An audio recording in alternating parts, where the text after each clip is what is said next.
Hey, this is Rick again, back for another quick video in our bearing series. So we're going to have, this is going to be part 2, which will be some hub bearings, and then in part 3, we will discuss the bottom bracket bearings. So here we have two hubs, different types of hubs. This is a DT Swiss RRC 1250. And if you look at this, these dust caps come off each side. This, if you notice that there are, the bearings are inside, there's no seals on here. They use a double dust cover to be the seal. So the best way to manage and take care of these hub bearings, you pop the caps off, put a couple drops of light oil in there. It's all you need, completely sealed. Pop them back together and you're good to go.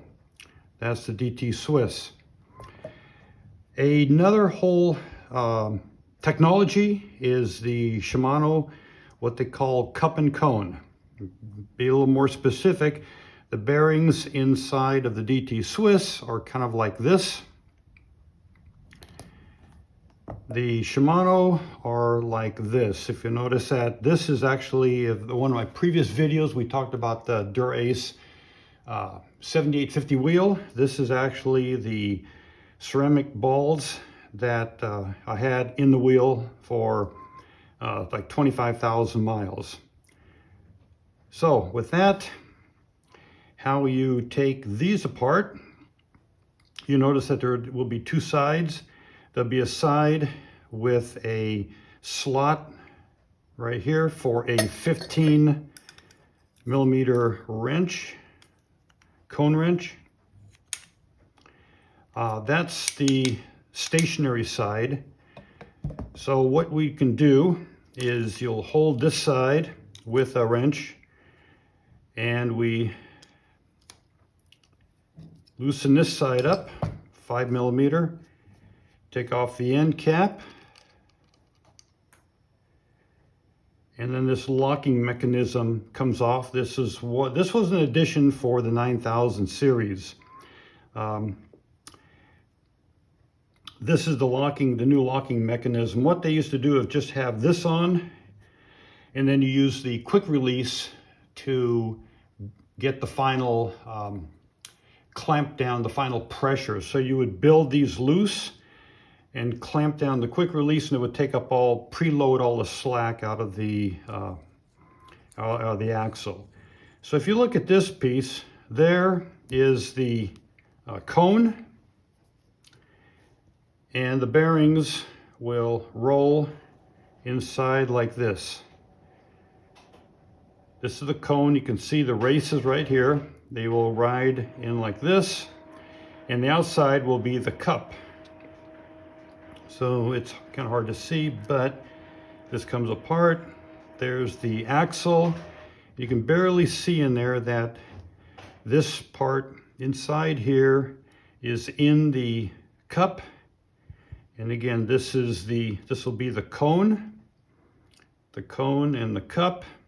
And you can usually just pop these out, replace. These look like they are ceramic balls as well. So this was a hub at one time for another test wheel. So you can pop these out. You can run the balls with steel, ceramic, back together again. Pops in. And then then you would grease this up. This is the cone again. This goes on. You can see it's got a little too much slack. Little slack's too much still.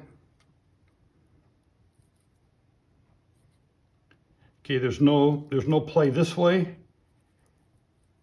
little too tight. There we go. We put the locking mechanism on. And then the outside goes on.